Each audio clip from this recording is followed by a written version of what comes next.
Hi everyone. So I'm here at Special Olympics Georgia, also known as SOGA, and I'm here with Liz Smith. So excited that I get to sit down with you today and just learn a little bit more about Special Olympics Georgia. I've known Liz since 2021, I guess. It was like right after COVID. Yeah. Okay, Yeah. great. And we've done some really cool things together with Unified. So she's going to be talking a little bit about that, Unified, Special Olympics in general, Special Olympics Georgia, all that good stuff. So this is going to be really exciting because every time that I meet you or we do something, I just learn something new. So it's going to be great just to get this on camera and just to see everything and to learn from you again. Yeah, thanks for having me. Yay! So can you tell me a little bit about yourself, your hometown, your favorite teams, hobbies, education, all that good stuff? Yeah, so I'm Liz Smith. Thanks again for having me. I moved to Georgia when I was 9 months old, so raised here, raised in Gwinnett County. I'm a Gwinnett girl. And I went to VSU, Valdosta State University, for college. I got an undergrad in marketing down there, and then also I got an MBA, Master's in Business Administration. And while I was doing that, I was working with the athletics department. So I've always been a big sports person, grew up playing all the sports really since I've been like 4 years old. So I always knew I wanted to do something with that. And now I lived in Valdosta for a while, and now I'm back here in Atlanta. My husband and I live in Snellville. We have a 3-year-old daughter. We have 3 dogs, and so we stay a little busy at the house, and we like to go out and do a bunch of stuff with our families and go on trips and stuff. And so, we're also very Atlanta team based. We are season ticket holders for the Atlanta Falcons. Ooh. So big sports Atlanta fan. Very nice. So yeah. Very nice. Well, thank you. Yeah, and Georgia's so lucky to have you. You've done so much for Special Olympics Georgia. She's the point person. I would say she has like 5 hats that she wears, but I think it's more like 50 or something. There's a lot of hats that she wears. So you're currently working here at Special Olympics Georgia, aka SOGA. So how did you come to be in this position? And can you just tell us a little bit about your journey and how you got here and how it all worked out for you? Yeah, sure. So I have been with Special Olympics Georgia since 2015, actually straight out of college. So I was looking everywhere to, see where I wanted to go when I graduated. And a friend of mine was like, hey, Special Olympics is hiring. And I was like, oh my gosh, I actually in high school volunteered. Oh, okay. So I was familiar with what the organization was. And so I was like, yeah, that sounds great. So I was hired in 2015 down in the Valdosta office, and then kept working down there, and then actually in 2018 was promoted and was moved up here in 2018. So, but in 10 years now, I've learned so much about the organization, how it runs, how it works.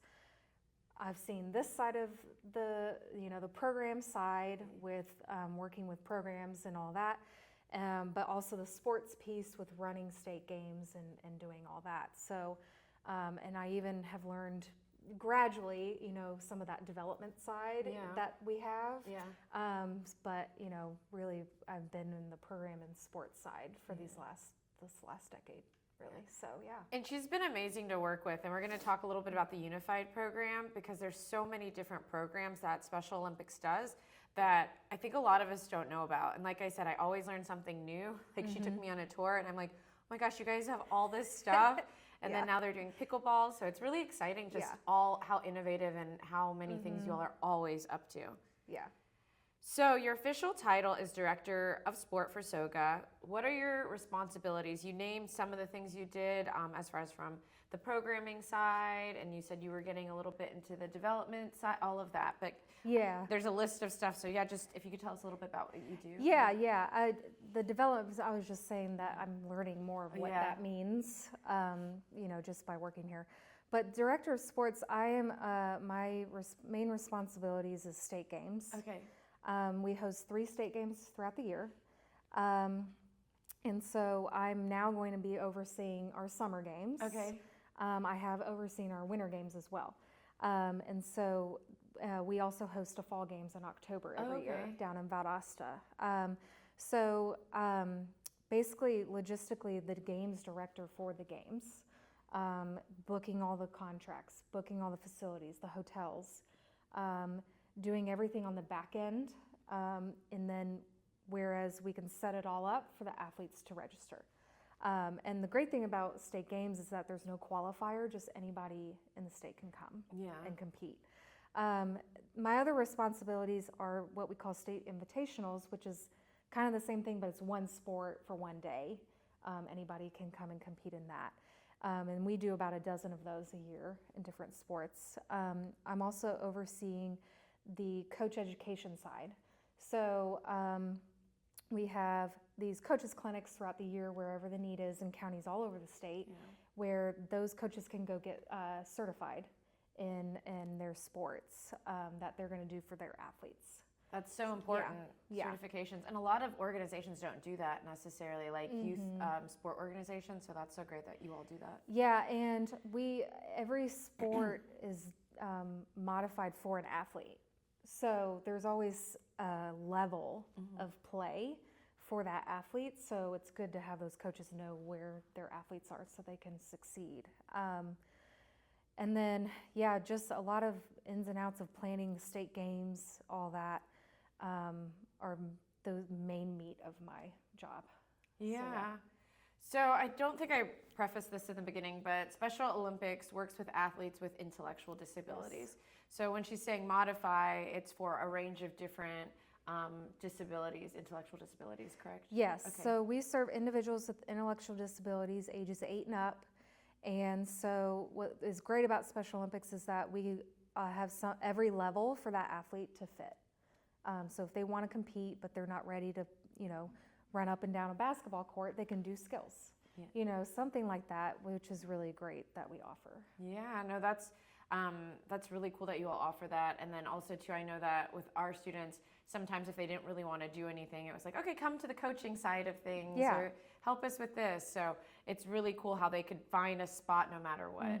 So you have the fall games in Valdosta that happen in October. The winter games, they're at Lake Point, right? Yes, we use Lake Point Sports Complex for basketball. But then we're also spread out throughout Cobb County for our other sports. So for winter games, we have basketball, bowling, powerlifting, artistic gymnastics, and now pickleball we've added. So we're pretty spread out throughout Cobb and Lake Point for those games. Okay, very nice. And those take place in January? Yep, end of January typically. And then the summer games are in Atlanta, correct? Yeah, at Emory University. At Emory, and they are in May? Yes. Okay. Yeah. So for anybody looking to volunteer, write that down because those are the volunteer opportunities. And can you find those volunteer opportunities on your website? Yes. Okay. Yeah, we have a volunteer tab on our website to find that out. Click that tab. Yeah. So never tell me that you don't know about the volunteer opportunities. She just told us about 3. 3 volunteer opportunities, and there are way more. So the state summer games, winter games, and fall games, they're a pretty big deal. Can you just tell us a little bit about what goes on as far as like planning the event, as well as like your experience, and maybe which one is the biggest? Is it the summer one, or which one's kind of the biggest? The summer one is the biggest only because we have the most sports at that one. We have 8 different sports, whereas winter almost has the same amount of athletes, but it is only 5 sports. So as you know, we have like a year-long timeline of planning. So as soon as those games are over, you're immediately planning for the next year. You're already going into facilities and getting the next year's date. And then once you have facilities secured is pretty much when you can, tell people when the games are. And then from there, with Emory, everybody stays in a dorm. Oh, that's nice. But with winter and fall, we have hotels. So we have to go to hotels, get contracts, get room blocks, and that's a lot. It's expensive. It's very expensive, especially in Cobb County. But it's really expensive. That's the biggest expense that is our games, really. But we book their rooms. They pay the program pays a registration fee per person, but that covers their hotel, and some meals. Okay. So, the biggest piece is getting the facilities, getting the hotels, making sure you have officials if you need officials that you may have to pay for. Yeah. We also have what's called a GOC. It's a Games Organizing Committee. And those are volunteers that are helping us run venues for us. So, for example, we have somebody at track and field that helps kind of facilitate the whole day. Okay. And they're volunteering. And so we work together on that planning piece. So you're working with your GOC on making sure that we provide, a smooth competition. And so we regularly meet at least 3 times a year, like going up to the games. Yeah. So is it pretty much the same? It's GOC, right? Mm-hmm. GOC for summer, fall, and winter, or do they change with each one? Yeah, a lot of them come back because they just love doing it so much. But yeah, there's a few times where like we need to recruit new people to help us do it. Maybe they moved or something like that. So yeah, that's a big piece of our planning. There's a paperwork process for registering, so that goes into a lot. Because once you get those athletes registered, as a games director, you're real busy. You're putting a housing puzzle together. You're actually then divisioning and bracketing everything. Okay. So yeah, when you are closer to time, like 2 or 3 weeks out, you're bracketing all of the basketball events and getting that out. Very nice. All those little ins and outs of behind the scenes. Yeah, a lot of little ins and outs. Yes. So when you do the bracketing, is it by age group? Is it by ability? Or all that. So we go first by gender. Okay. Then we go by age group. Okay. And then we do their ability levels. Okay. They submit that to us. Okay. So now if you have co-ed teams, doesn't really matter, but yeah, we definitely go by the age group because that's kind of also like a safety piece. Yeah. For that. So yeah, we do those 3 criteria to put our divisions and brackets together. Very nice. I know when we do unified with you all, we usually do 18 and up just because we want to make sure it's all adults because just dealing with kind of the under 18 crowd, there's a lot of challenges with guardians, permission, all of that. So when you're dealing with so many age groups, so I'm like, we try to take that piece out because it's so difficult. Yeah. And then the ability levels as well. And we modify everything and try to accommodate the athletes as much as we can. But we haven't had like any really big issues around anything with that, I would say. Yeah. Very nice. Okay, so you told us a little bit about the summer games and then briefly about the winter games and the fall games in Valdosta. Can you tell us about the World Games? Yeah. Okay. So Special Olympics has a world governing body that runs the World Games. They are every 2 years. We alternate summer and winter sports, and we also do it on the opposite year of the actual Olympics. Okay. So like, for example, back in March, we actually had our World Winter Games in Torino, Italy. Okay. So like next year would be the Olympics. So it's the opposite year. Okay. But it's quite a process to go. It's actually 16 and up. 16 and up. To go to World Games. To go to the World Games. Is there a limit as far as how old you could be or no? No. Okay. We don't have a maximum age limit, which is good. But there is criteria to attend World Games and consider nominating your athletes. So basically, Special Olympics will give the North America region a quota of what you can bring to those games. And then North America divides that out by all the states and say, hey, this is your potential quota. Or we can also request a quota, like a sport, like, hey, we want to bring this. Do you have If you all are like really good at a certain sport or have an athlete that's like phenomenal. Okay. Yeah. So back to Torino is a lot of winter sports. Well, we don't have a lot of winter sports. But we do have some alpine skiers. Okay. They compete in North Carolina, and we use that as a qualifier. Oh, wow. So what happened with Torino is we got our quota for alpine skiing, and by male and female.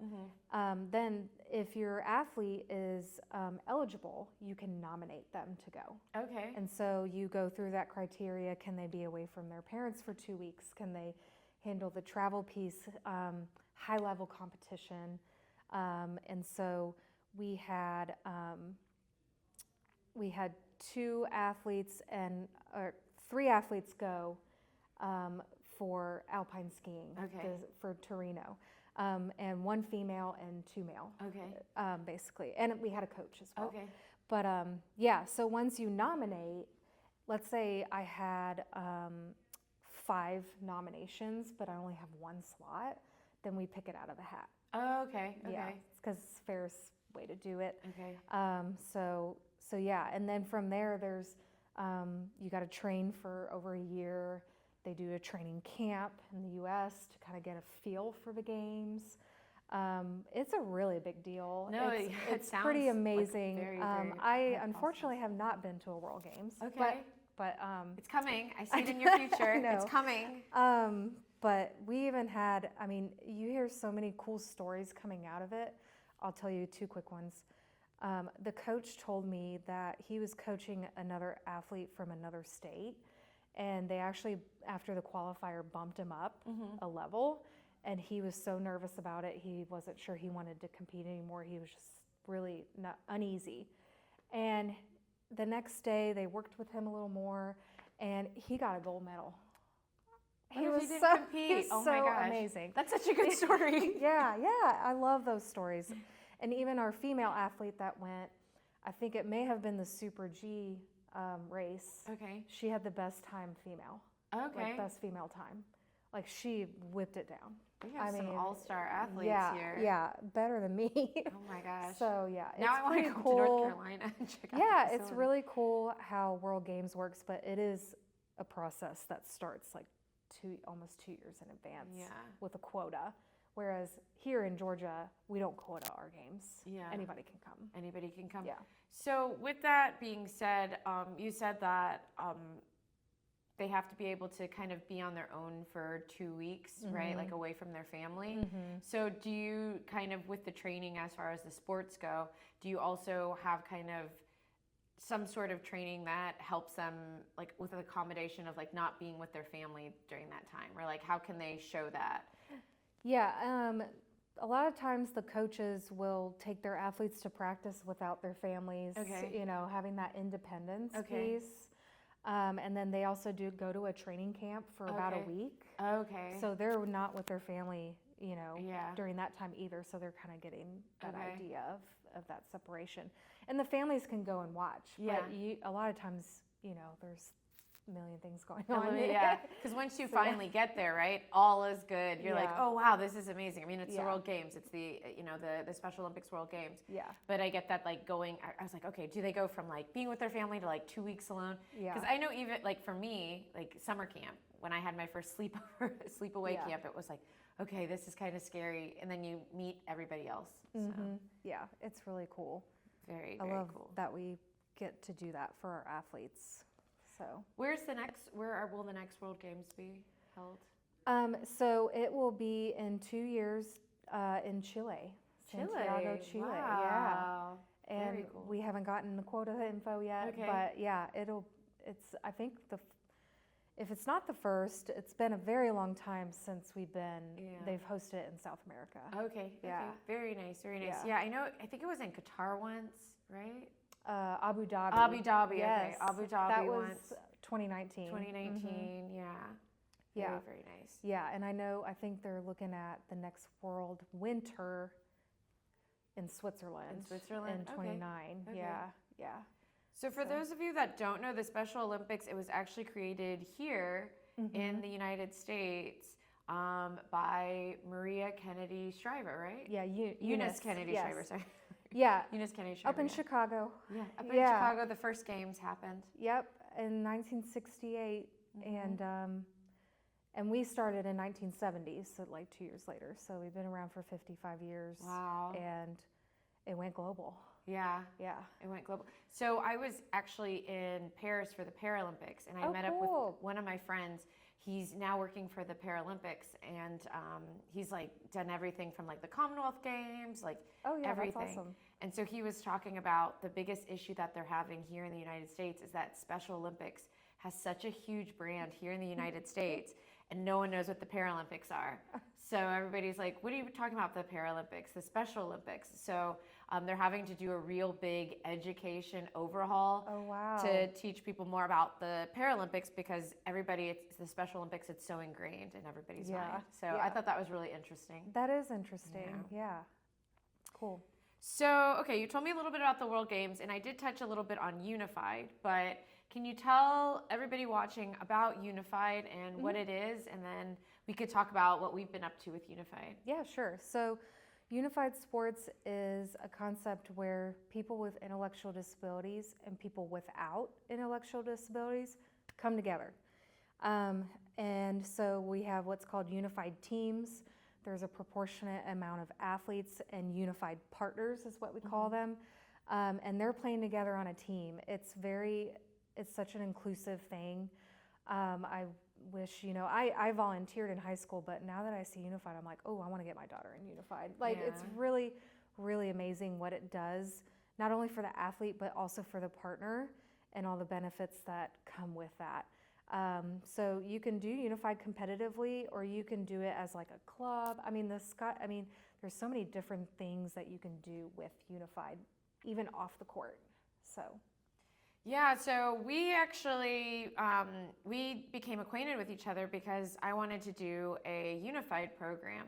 And so we tried to figure out the best way to do it. So I was able to do it through my sport event management class that I teach and create a class from it. And so with that, in the past, we've had different events. We've done basketball and we've done kickball. I think those are the two. And then we've been talking a little bit about pickleball. So maybe that might be something that we have in the future. But I will say that as teaching students, teaching that events class, it's been amazing working with you all, just because you get to learn that diversity piece as far as working with a marginalized population that does have an intellectual disability. So we're able to learn more about the Special Olympics in general, about this population, and then create an event working with you all. And we get to do 2 events. In the past, we've done, like I said, basketball. And I will say that the students have learned so much from that, like the final evaluations.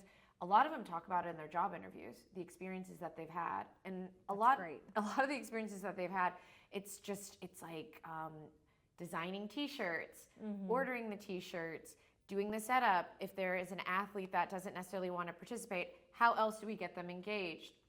Creating surveys, talking to the parents. And what we did realize too is that what we were offering at Kennesaw, what I was talking about earlier, with the 18 and up crew, they were like, thank you so much for having something for 18 and up. And we were like, oh, we didn't even realize we were helping this population in Cherokee, in Cobb County, all that. So it's been really a blessing working with you all. So the athletes get a lot out of it, but I could say the partners, I don't even know if we get like more from it, or we get so much from it.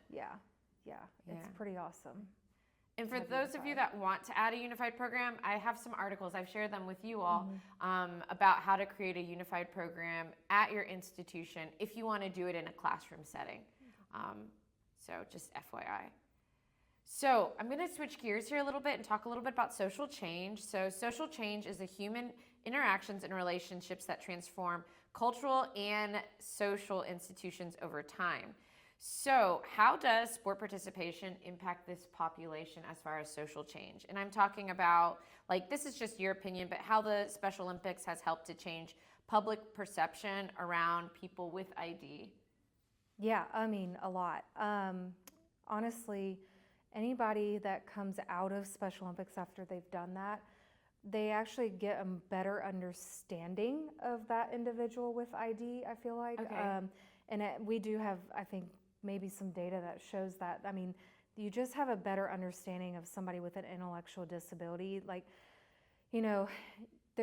Sometimes those individuals have, social, anxiety or something like that, and they get bullied, and you unfortunately still see that. Yeah. But then through sport, it's like they're just like us. Yeah. I mean, they may have their challenges or they may be different, but I mean, they show up. I mean, there are I'm some athletes that are just so amazing and just even more athletic than any of us. And so what I love about Special Olympics is that it really showcases that. And then when either if you're doing unified, like you're leaving the day, going home and going like, oh my gosh, that was just so amazing. And so I think, socially, when you have something like unified, everybody's coming together. Yeah. And everybody's really like, unified. Yeah, it's really, you're together. You have a better understanding of everyone. It's definitely more inclusive. I know after the kickball event that we did, the students were like, we want more time to hang out with them. Can we go to a baseball game? Can we do something? We want to exchange social media handles. So it was like they didn't have enough time to hang out with each other. And it was like they just discovered a new friend, which I thought was cool. Yeah. And what took me with the kickball game that we did, that got really intense real fast. It was a little aggressive. Like I was like, everybody needs to chill out, right? Yeah, it gets so competitive. Like you're like, oh, it's just like any other sport, any sport that you do, whether it's not Special Olympics or Special Olympics, it's very competitive.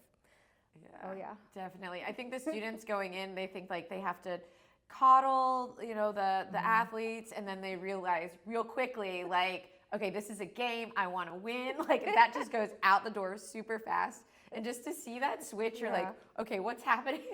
What's happening right now? Yeah, the best unified teams that I've seen, you can't tell who the athlete is. Oh, like that's how competitive and high level some of it can be. Yeah.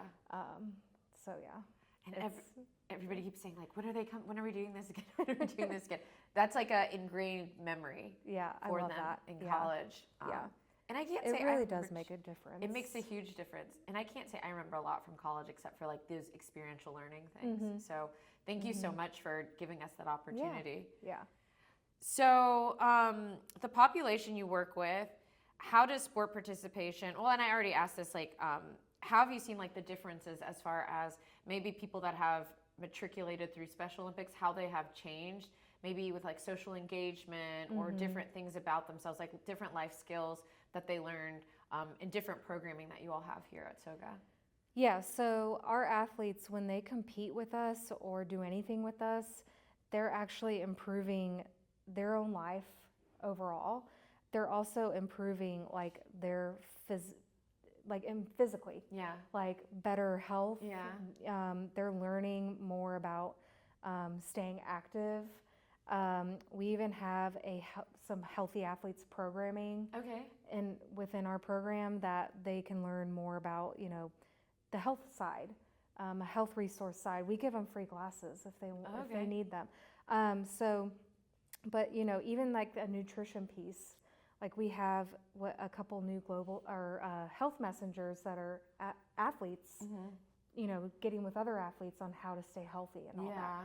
So it's just not, it's also beyond the playing field, benefiting not only physically and competing and showing off your abilities, but also off the field, you can see how it's benefiting them overall in life. Yeah. I mean, it's so much more than sports. And that's what we've started to realize, like doing these events. And then also too, the students I work with, like I said, they want to continue to do stuff with you all to a certain extent. So like thinking about that piece. So that's been really interesting just as far as this journey. Yeah.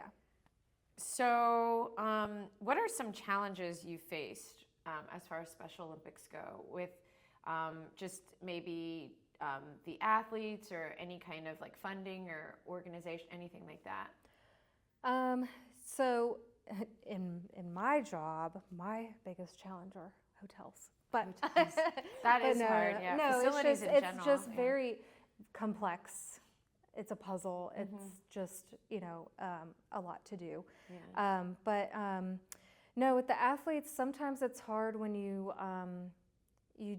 transportation can be hard for them. Okay. you know, getting to an event or getting somewhere. Even the programs, you know, they've got to schedule buses like so far ahead of time just to attend state games. Yeah. You know, so getting them there is, you know, a big piece, even local program wise, is a big challenge for them. But we try to increase our participation every year by at least 1%. And we have been doing that consistently. And so, yeah, sometimes like if you have just, you're trying to promote, you know, an invitational and getting people there, and it's like, oh, well, it doesn't work for our schedule, or it doesn't, I can't get there. You know, that can be a challenge for the athletes themselves. You know, development, I'm not, you know, a pro over in that area, but, you know, we have to fundraise, obviously, to keep going as an organization. So that is a big part of what we do is fundraise. So we can provide that competition, quality competition for them. So that is a big undertaking that we go by every year. But yeah, those are the biggest things, I think. Yeah, I would say those are the biggest things for me too. Thankfully, we were able to get a grant from you all to do some of the programming that we do where I currently teach at. But transportation has been the biggest issue because you have to rely, and we call them the supporting members or the significant others, right? It could be a cousin, a brother, a sister, auntie, uncle, mom, dad, to get them to or from the facility. And everybody's working full-time jobs. We have to think about traffic in, you know, the state of Georgia. So one of the biggest issues we've had is the arrival time. So we have to be very flexible with that. Then also to working with participants with ID, it's like they like a schedule as well. So it's like we have to have a schedule, but then we have to be accommodating with the time. And so we've tried to be as flexible as we can, but that's definitely like a big piece. So I'm so happy you brought that up. Yeah, for sure. So what's been the ultimate highlight working with the Special Olympics? Oh, the events are my favorite part. That's why I love planning them, because like then I get to see all the athletes at the event. Right? So I'm very behind the scenes. So when we actually go to games, like that's when I get super excited. And also like when you first go to a Special Olympics event and you see those athletes compete, and then how happy and excited they are on that podium to get their medal, that's just my highlight. Like my favorite part, because you see them work hard and then they get to go get a medal and they are so excited. Like all my photos, if I ever take photos at games, it's like at awards getting medals. That's my favorite part. So oh man, because you get to see like all the work and just like, and I mean, you've been here for 10 years, so you've seen athletes go through this program too, and just like all the different things that and I've gotten to know a lot of athletes too.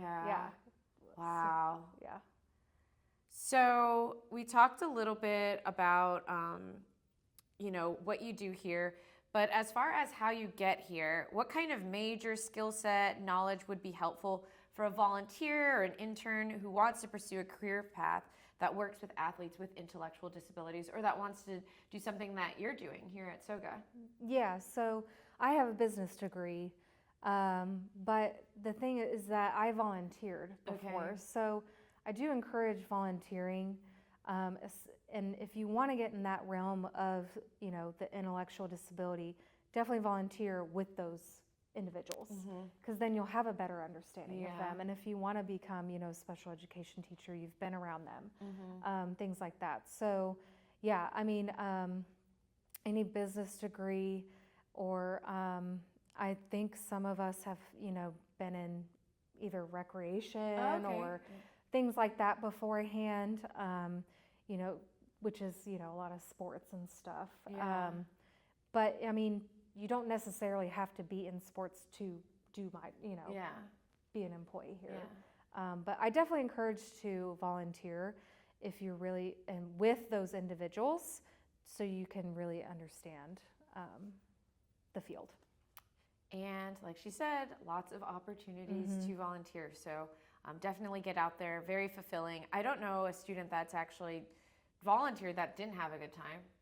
They come back to the classroom, they tell the other students, and then they want to do something as well. So what advice, okay, so my next question, I'm skipping around, but I have just a few more left. But what professional organizations are you a part of, or that you think that students should be a part of, that would be beneficial to their career development if they wanted to do something similar to this? Yeah, any sports organization would help. I will say that after every NERSA conference that happens, I always get emails about students who want to get involved. Okay. So I do encourage, anything like that. I know that is, the athletics recreation side. Okay. But I always get in contact with somebody after that conference. Okay. But yeah, any kind of sports organization. So NERSA is national, it's like Intramural, recreation. sports administration. Okay. Yeah. Okay. It is on the intramural side of colleges and universities. But yeah, that's a good one. No, that's a great one. I know students that have gone to that NERSA conference and they interview for jobs right on the spot. Yeah. And a lot of them are able to get graduate assistantships, so they get their master's degree paid for working at an institution in recreation. So yeah, that happens a lot. Yeah. If you guys want to stay active, anything from rock climbing to basketball to swimming to all of that, NERSA is the place to go. Definitely. So great advice.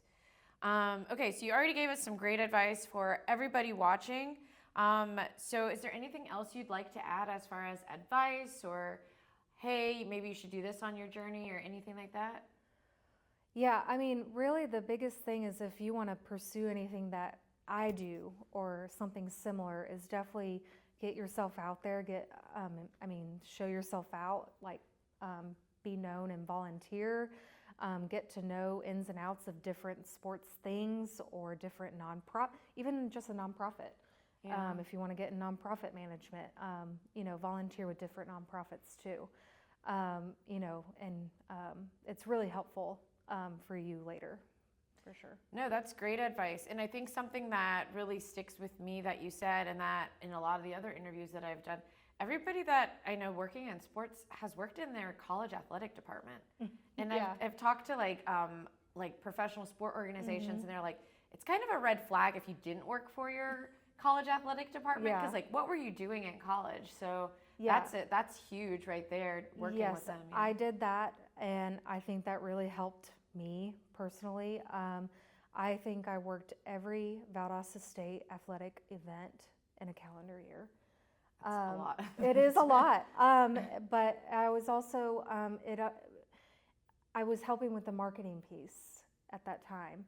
But then I also, that led to a grad assistantship with them. And that paid for your master's, right? Yes, it did.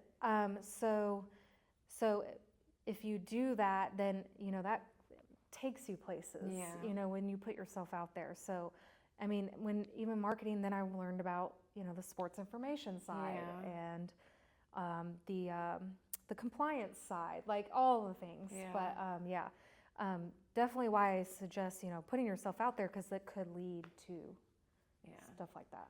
And just your skill set, from anywhere from like the logistics to like the managing to working with so many different people, from the parents to the athletes, and then to the fundraising piece as well, like all of that, because she just showed me like the donors, the capital campaign, like all of that. So your skill set, I feel like you're ready for like any job ever, not just in sports, but like in different aspects. So very, very cool. Yeah. So thank you so much for sharing your story with us, and just like sitting down so that students can learn a little bit more about the Special Olympics, specifically Special Olympics Georgia. Lots and lots of opportunities. So I'm going to put something up there at the end of this interview so that they have some dates to look at. And just know that these won't be the exact dates, right? Because the calendar year is probably going to be for 2025, 2026. But just so you know, you could put it on your calendar like, oh, the Winter Games, they happen in January. The Summer Games, they happen in May. The Fall Games, they happen in October, right? So just knowing that they happen is important to know. Yeah. So, thank you so much. Yeah.